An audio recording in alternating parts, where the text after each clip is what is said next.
Jamaah rahimakumullah, pada kesempatan kali ini izinkan saya menyampaikan sebuah tausiah tentang perkara yang pasti akan kita hadapi, yaitu kematian dan siksa kubur. Rasulullah mengingatkan kita bahwa kubur adalah awal manazil al-akhirat, di tempat pertama dari perjalanan akhirat. Jika kita selamat di dalamnya, maka insya Allah perjalanan setelahnya akan lebih mudah. Namun jika kita gagal, maka sungguh azabnya amatlah pedih. Maka mari kita sama-sama membuka hati, merenungkan diri, dan mengambil pelajaran dari pembahasan ini, agar kita semua dipersiapkan oleh Allah menghadapi alam kubur dengan iman dan amal saleh. Wassalam dari Bilik Hidayah.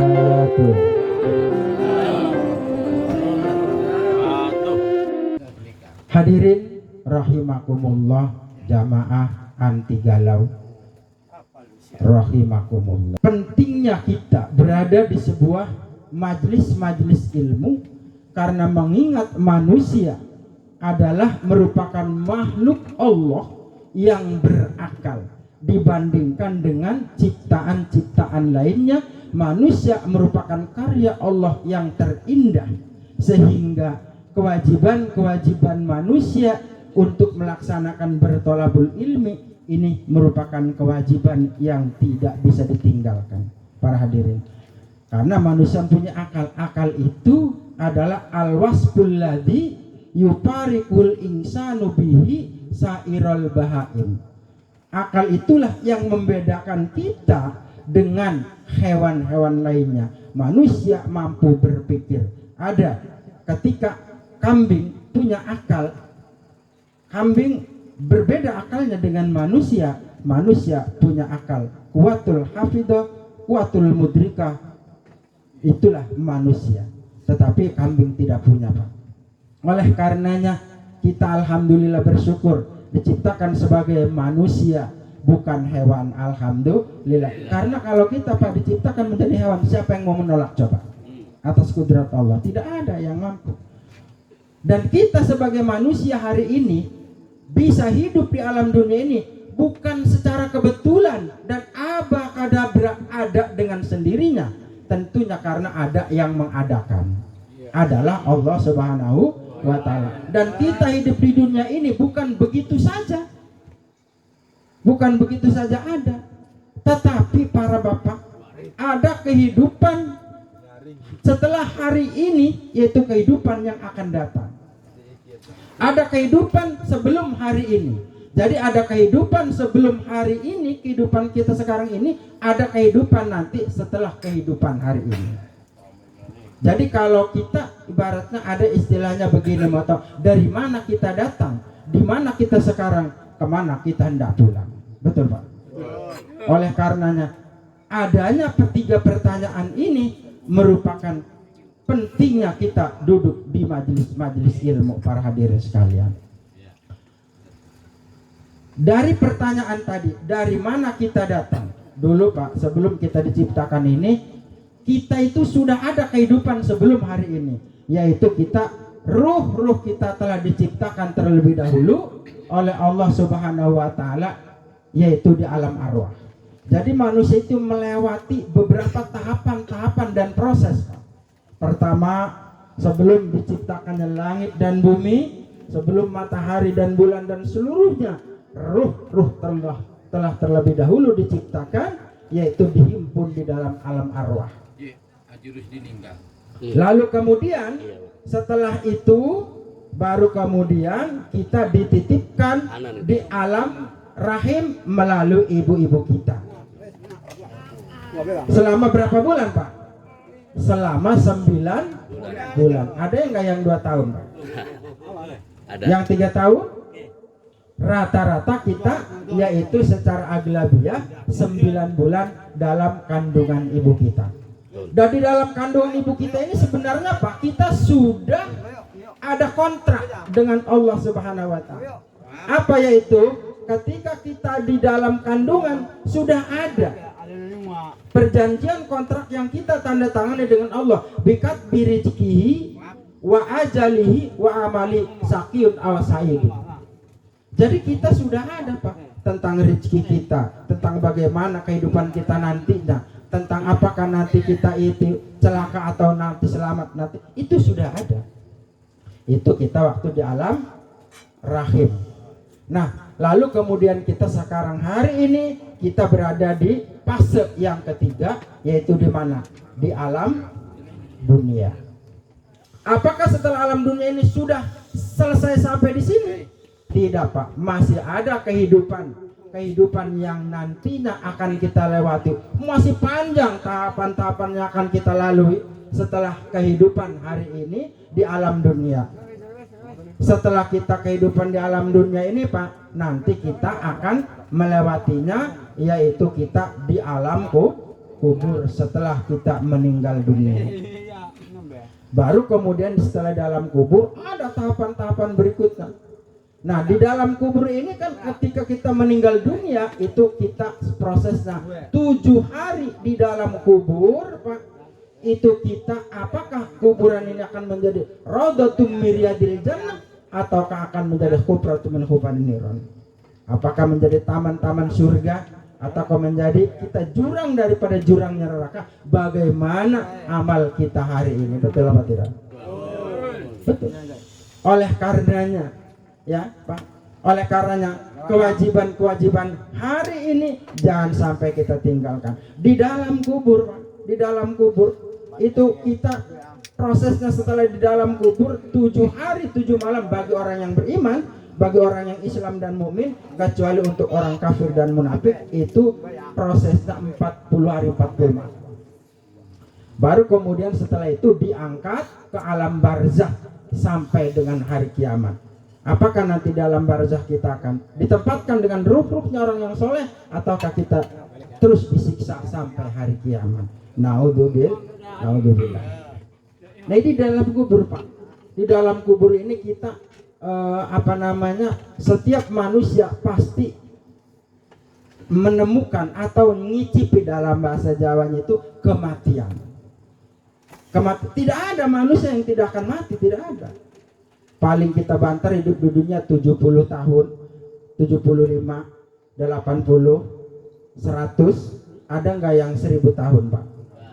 700 sih, 500, 300, 250 lah, 150 wis, laka, 100 sih, 95 kah? Ana 95 ya, tapi wis jarang, ya. Jadi ketika kita meninggal dunia ini kan masuk ke dalam kubur ini juga, Pak, prosesnya cukup lumayan. Jadi setelah kita dikubur itu ruh ditaruh kembali, baru kita dibangkitkan, duduk bersila. Nah, nanti proses kubur ini, Pak, ada. Kalau kita biasanya kalau ada orang meninggal kan ditalkin, ya Zaid bin Abdillah udhkuril anda alladhi kharajta min dari hadi dunya ila daril akhirah wa huwa syahadatu an la ilaha illallah wa anna muhammadar rasulullah wa idza ja'akal malakanil muwakkalani fa innahu khalqum min khalqillahi ta'ala wa idza salaka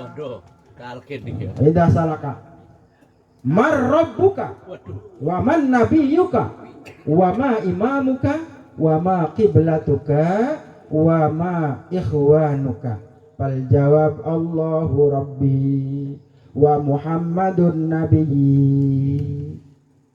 Gitu, Pak, jawabnya. Tapi ini pernah saya ngajar anak-anak itu di madrasah diniyah kelas sore. Saya tuh kan kasih pertanyaan imla namanya. Kalau dulu kan bus imla ya, kerja. Saya kasih coba marrabuka, saya tulis di papan tulis.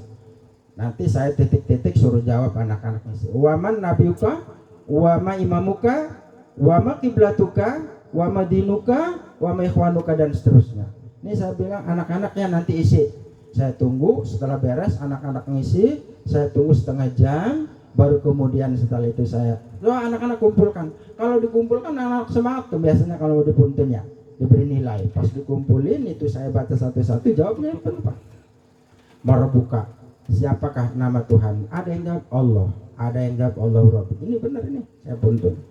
Kemudian ada waman nabiyuka, jawab Muhammad, ada yang Nabi Muhammad, ada Muhammad Rasulullah. Ini udah baik segitu. Pas cuma wama imamuka Pak. Wama imamuka, siapakah imammu? Ini jawabnya, ini apa tulisannya? Imam salah. Pak, imam utawi imam isun iku mangrepei. Imam salah. Dari kita sirah kemarin iki imam sirah mangrepei ke preman asal ya dari kita. Iya. Je wong iya jeung habib kita man kau nang masjid ku hari magrib sing salat imam mangrepei sirah kulo dari kita. Saya imam mangrepei barang batur. Jadi salah ya imam mangrepei salah. Asik jasa kita imam Mang Salman jarada. Dewek mah sing ka sebelah sing musolaku. Sira maning kita pugu ning masjid yang merapek salam Salman. Nah, oleh karena itu para hadirin iki pengalaman. Nah, ini kita hidup di alam kubur. Nah, setelah di alam kubur baru kemudian prosesnya naik kita ruh diangkat ke alam barzah ila yaumil qiyamah. Sampai di situ kah? Belum Pak. Belum selesai perjalanan kita. Udah berapa alam tuh? Alam arwah, alam rahim, alam dunia, alam kubur, kemudian alam barzah. Nah, setelah itu baru nanti sampai hari kiamat ruh tersebut ditaruh kembali di dalam kubur, baru dibangkitkan kembali, disebut dengan yaumul ba'ts. Hari kebangkitan di alam kubur. Nah, saat itu para hadirin sekalian yang saya hormati, pada saat itu malaikat meniup trompet, yaitu trompet yang pertama, tiupan yang pertama itu seluruh makhluk pada mati. Yang namanya kehidupan manusia, hewan, bahkan para malaikat saat itu semuanya meninggal dunia. Nah, setelah baru kemudian prosesnya 40 tahun bumi sepi Pak. Karena saat itu bumi diganti dengan perak semua. Gunung-gunung hancur, lebur semuanya. Laut-laut semua hancur. Hari kiamat itu tiba, baru kemudian 40 tahun bumi sepi. Setelah 40 tahun bumi sepi, baru kemudian tiupan yang kedua, ruh-ruh yang di dalam kubur dibangkitkan kembali oleh Allah Subhanahu wa ta'ala. Ya ayyatuhal idamun nakhirah wal juludul baliyah qumu lil hisab. Wahai tulang belulang yang telah hancur berkalang tanah, wahai kulit dan daging yang telah hancur lebur menjadi debu, qumu lil hisab, bangun, bangun, bangun dan bangkitlah, kalian semua akan mempertanggungjawabkan atas apa yang kalian lakukan di dunia. Itu namanya ya disebut dengan yaumul ba'ts, hari di mana kita dibangkitkan dari alam kubur. Lalu kemudian mereka bangun, yarfa'una ru'usahum, mereka kemudian bangkit dari kubur kal mustayqidhi minan naum, seperti kita bangun tidur Pak. Seperti kita bangun tidur celingak.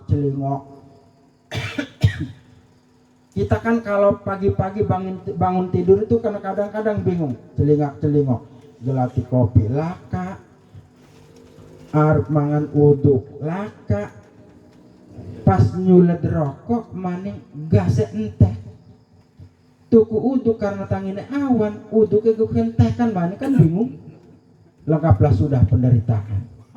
Betul Pak? Nah, manusia dibangkitkan dari kubur ini, kemudian mereka bertanya, ya wailana mambasana mim marqadina. Kemudian mereka berkata, ya wailana mambasana mim marqadina, celakalah kami. Siapakah orang-orang yang telah membangkitkan kami mim marqadina, daripada tempat tidur kami.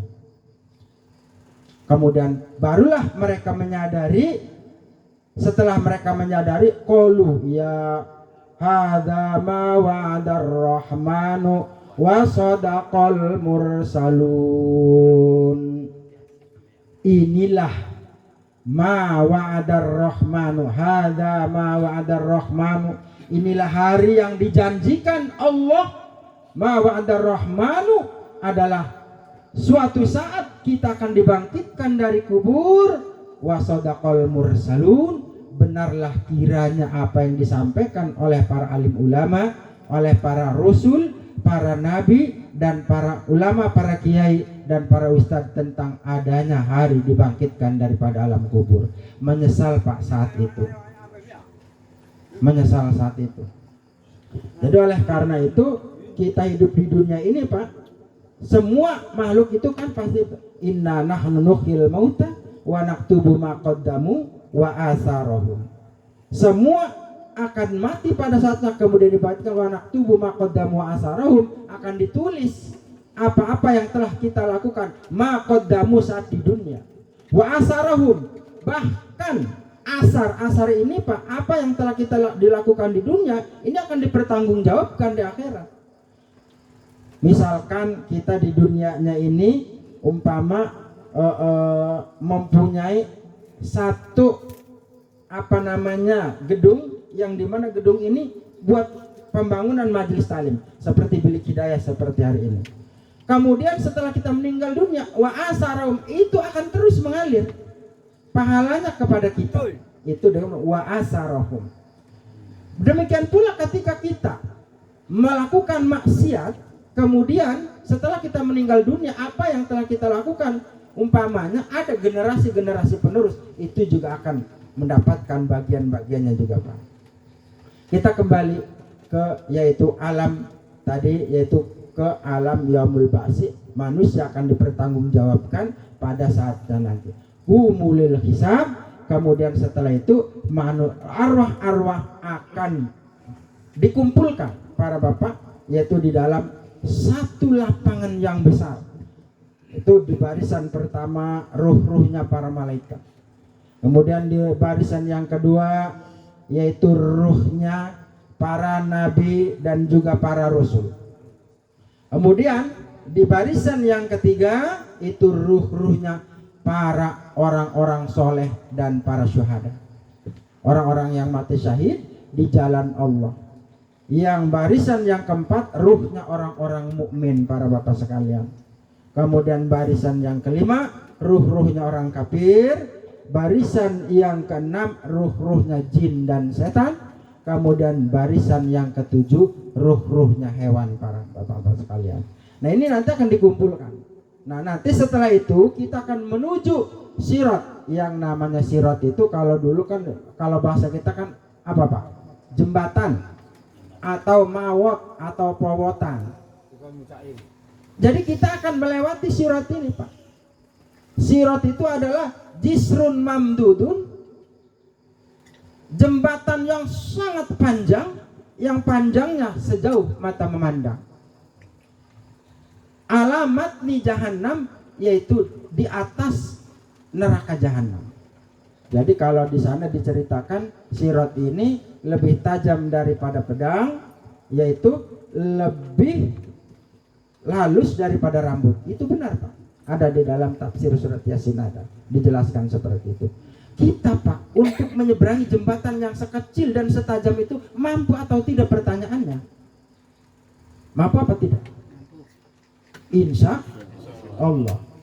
Nah, sedangkan kita menyeberang di pawotan itu bambu satu aja dari sini sampai jalan sana belum tentu. Bagaimana caranya kita bisa selamat? Sedangkan sirat ini Pak, sirat ini tidak serta-merta rata. Lelakon, apa sih lelakon itu bahasa Indonesia itu? Perjalanan untuk menempuh sirat ini Pak, itu adalah 3.000 tahun. 3.000 tahun. 1.000 tahun su'udun, yaitu posisinya nanjak. 1.000 tahun kita nanjak. Kemudian 1.000 tahun lagi hubutun, turun. 1.000 tahun turun. 1.000 tahun lagi istiwaun. 1.000 tahun lagi rata. 3.000 tahun kita melewati sirat ini. Yang jadi pertanyaan, akan selamatkah kita ataukah tidak? Para bapak sekalian. Sedangkan kita nanjak di Gunung Santri bae Pak kita. Betul? Kita nanjak Gunung Santri. Kelempoan Pak. Nanjak Gunung Santri bae kita ngasone 18 balen. Jajane berong puluh balen unggal ngaso uang tukang dagang di toko. Betul Pak? Apalagi ini nanjaknya hubutun 1000 tahun nanjak, 1000 tahun lagi ya, suudun nanjak, 1000 tahun lagi hubutun turun, yang 1000 tahun lagi istiwa. Bagaimana caranya kita untuk selamat? Ada Pak. Di dalam sirat ini ada 77 pos penjagaan. Satu pos penjagaan itu juga kita akan diinterogasi selama 1000 tahun Pak. Jadi perjalanan kita ini masih panjang Pak. Kita kadang-kadang ya Allah mudah-mudahan engkau masukkan ke surga. Prosesnya masih lama Pak. Harus ada sirat dan sebagainya. Oleh karenanya maulid-maulid yang disampaikan oleh kita tadi ini merupakan apa? Harapan kita untuk mendapatkan syafaat daripada baginda Rasulullah Muhammad Sallallahu Alaihi Wasallam. Kalau kita mengandalkan ibadah kita yang tidak seberapa, belum tentu Pak. Oleh karenanya harapan kita mudah-mudahan mendapatkan syafaatul uzma daripada baginda Rasulullah Muhammad Sallallahu Alaihi Wasallam. Ada 7 nanti pertanyaan di dalam setiap pos. Satu pos pertanyaan, satu masalah.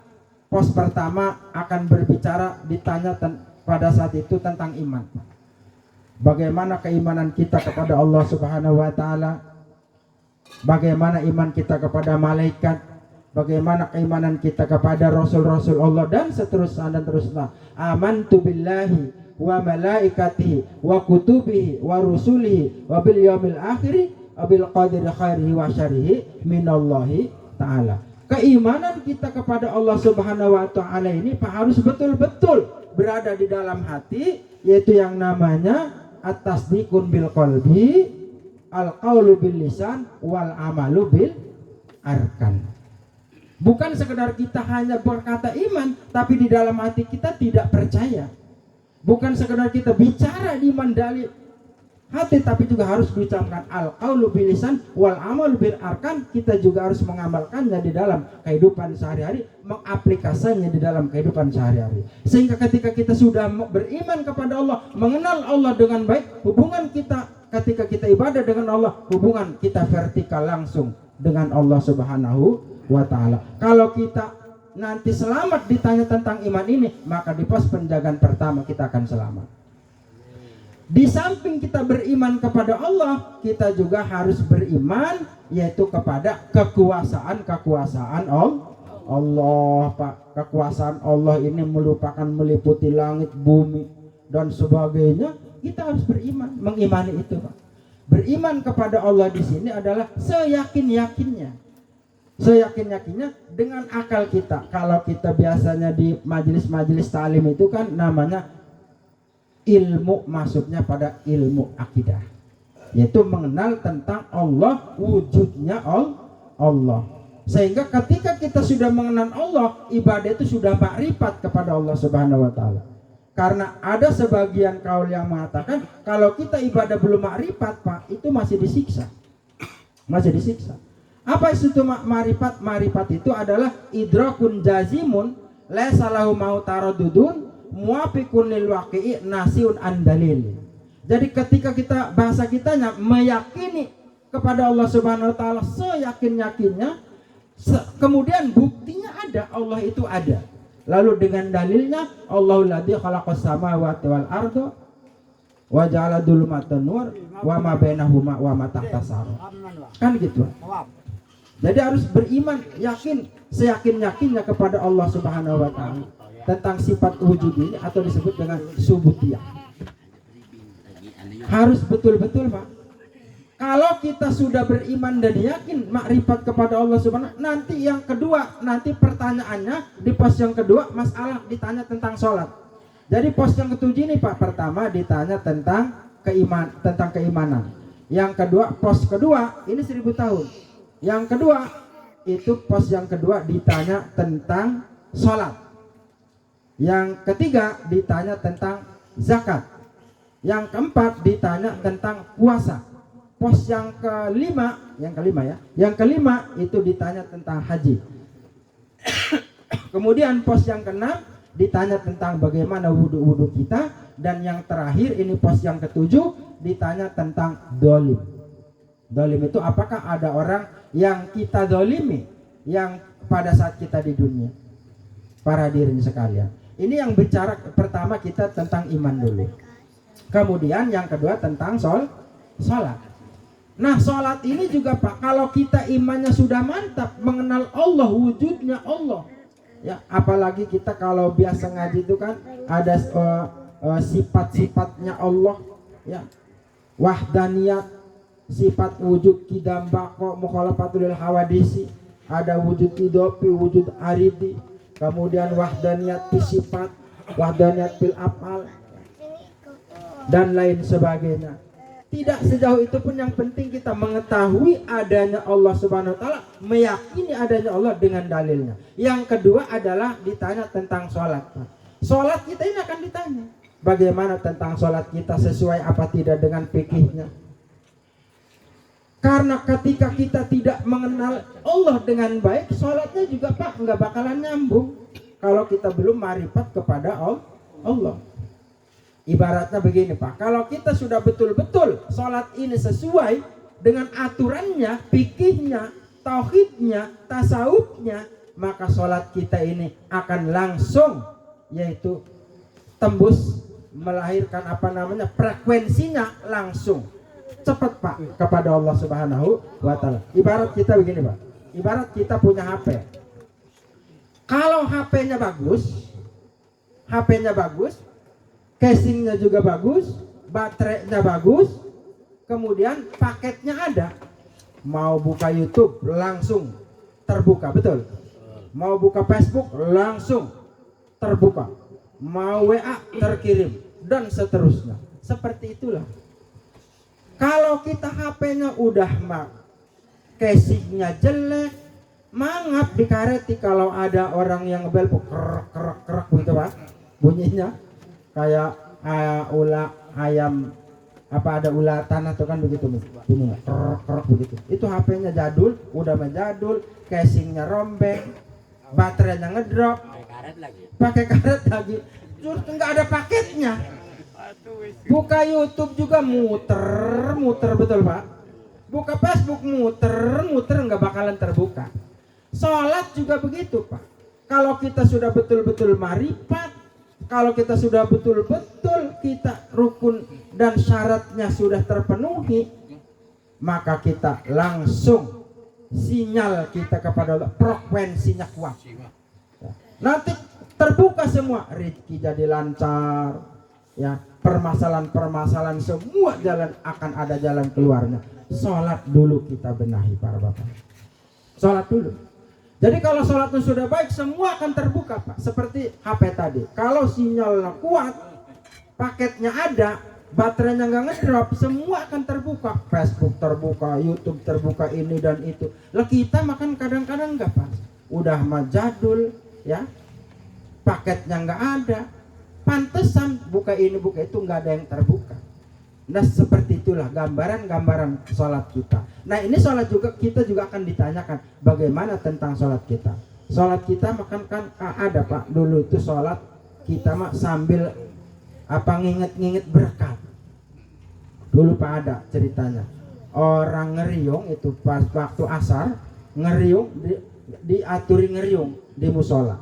Pas waktu asar, kebetulan kata dia belum makan. Akhirnya ada undangan ngeriung, dia datang hadir di musola. Pas kebetulan waktu asar sampai dengan jam 5 sore. Akhirnya pas orang-orang pulang, dia emang nggak pulang. Dia bilang, lah saya mau sholat asar dulu. Jadi akhirnya dia sembahyang asar dulu, nggak pulang, dan berkatnya ditaruh di depan Pak. Berkatnya taruh di depan. Pas taruh di depan, itu pintu musola tidak ditutup. Bekas tadi orang pada keluar ngeriung, dia sholat begini. Allahu Akbar. Itu berkat ditaruh di depan begitu. Pas kebetulan dia baru satu rakaat, ada kucing masuk ke situ. Ada kucing. Udah dia bilang, wah dalam sholat juga udah acak-acakan. Dia bilang, matanya ke situ aja ke berkat. Kira 5 biar wah kayaknya wah kucing ini kaya ini. Berkat saya ini habis nih udah. Allah. Udah begini aja, ruku aja begini. Wah kayaknya. Pasti wah benar kucing makan berkatnya. Dari pas kucingnya ngambil berkat dirobek berkatnya, dia sampai ruku begini Pak. Sami Allahu liman. Itu kucing gak pergi juga, meong gitu ngambil berkat Pak.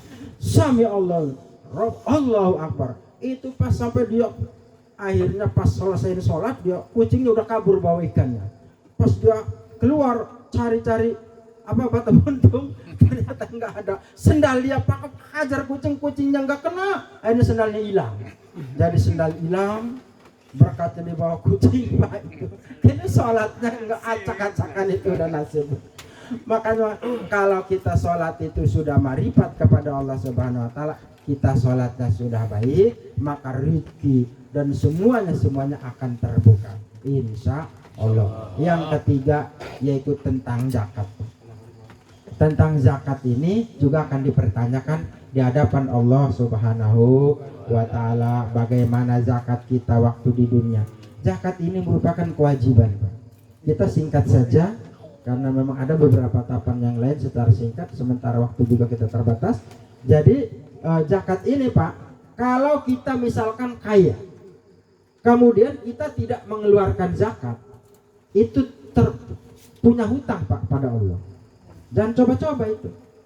Misalkan kita kaya selama 20 tahun, kemudian pas meninggal dunia, itu harus dibayar dulu zakatnya selama 20 tahun. Kalau dia pedagang harus dibayar zakat dagangnya. Kalau dia dari hasil pertaniannya harus dibayar zakat dari hasil pertaniannya. Kalau bisa mah jangan ditahlilin dulu dah. Itu aja dulu tuh bayar hutang-hutang zakatnya. Sebagaimana kita punya hutang sholat juga harus dibayar dengan cara berqadha. Kalau kita punya hutang zakat sama Allah itu juga harus dibayar. Walau mustagrikon, sekalipun hartanya habis untuk bayar zakat harus dilakukan. Nah itu Pak. Oleh karenanya zakat ini penting. Kalau di sini mungkin masih ada rukun yang keberapa ini? Syahadat, sholat, zakat ya yang ketiga. Kalau di kampung saya Pak, zakat itu kayaknya udah hampir tidak ada. Bukannya tidak, tapi hampir tidak ada. Makanya rukun Islam ini mungkin tinggal kalau syahadat ada, sholat ada meskipun sepi-sepi juga. Ya, tinggal zakat ini. Makanya rukun Islam ini tinggal berapa? Sholat aja nih Pak, saya ini pengalaman saya di kampung saya sholat itu saya mengelik-elik adzan subuh, itu mah nggak ada yang datang Pak. Saya tarhim, saya setiap kalau jam 4 itu kan saya tarhim. Ya, enggak ada yang datang. Subuh saya yang saya yang ada dan sendiri. Assalatu wassalamu alaik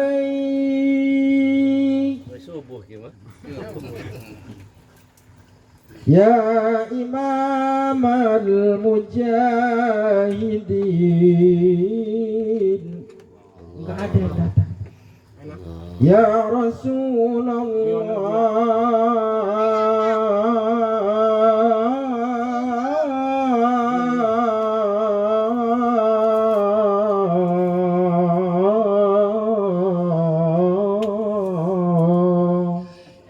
satu pun nggak ada yang datang. Adzan kita ngelik-ngelik, salat dewek, qomat dewek, imam dewek, makmum dewek. Kok zakat mah? Makanya ini ustadz kiai teman-teman saya kadang kalau bicara zakat malu-malu Pak. Kirain darah nih pengen digai, dikirain ngarepakan. Padahal kewajiban untuk menyampaikan harus disampaikan, betul. Dan kemudian sholat ini juga zakat, kemudian puasa, kemudian juga haji para bapak. Yang terakhir adalah tentang wudhu dan juga bagaimana tentang dolim. Apakah orang-orang yang pada saat kita di dunia, apakah orang yang ada orang yang kita aniaya ataukah tidak. Itu juga akan menjadi ditanya dari pos-pos yang ketujuh ini, Pak. Mudah-mudahan kita bisa selamat, yaitu pada saat kita menyeberang Shiratal Mustaqim sehingga kita tapi kalau kitanya soleh, Pak, tidak ada proses seperti itu, hanya 1 jam saja. Kalbarkil khatib, seperti kilat yang menyambar. Kalau kitanya di dunianya berbuat amal baik, berbuat amal soleh, sholat 5 waktunya rajin, puasa sunnahnya rajin, qobliyah ba'diyahnya rajin, witirnya 11 rakaat, dukanya 18 rakaat, sholat taubatnya dilakukan, tahajudnya tidak pernah tinggal, semua tadarusnya tidak pernah tinggal, minimal 1 hari sajud, apalagi kalau 1 minggu hatam. Betul. Nah ini, Pak, insya Allah ada jaminan keselamatan, tidak akan mendapati proses yang tadi itu 3000 tahun, 1000 tahun hubutun, 1000 suudun, 1000 tahun lagi hubutun, 1000 tahun lagi istiwa. Insya Allah kita selamat, dengan sebentar kita langsung sampai ke surga. Amin ya robbal alamin. Itu saja barangkali sebagai idkhal surur saya, karena saya sudah berjanji kepada beliau Al-Ustadz Khalil kemarin, beliau ngomong sama saya, insya Allah saya sebagai bentuk dukungan kepada teman-teman teruslah berkiprah berkarya dalam kebaikan, ya insya Allah kita akan dicatat sebagai amal baik. Amin ya rabbal alamin. Mohon maaf atas segala kekurangan, kesalahan dari pribadi saya, yang benar adalah dari Allah Subhanahu wa taala. Wallahu minkum. Wassalamualaikum warahmatullahi taala wabarakatuh.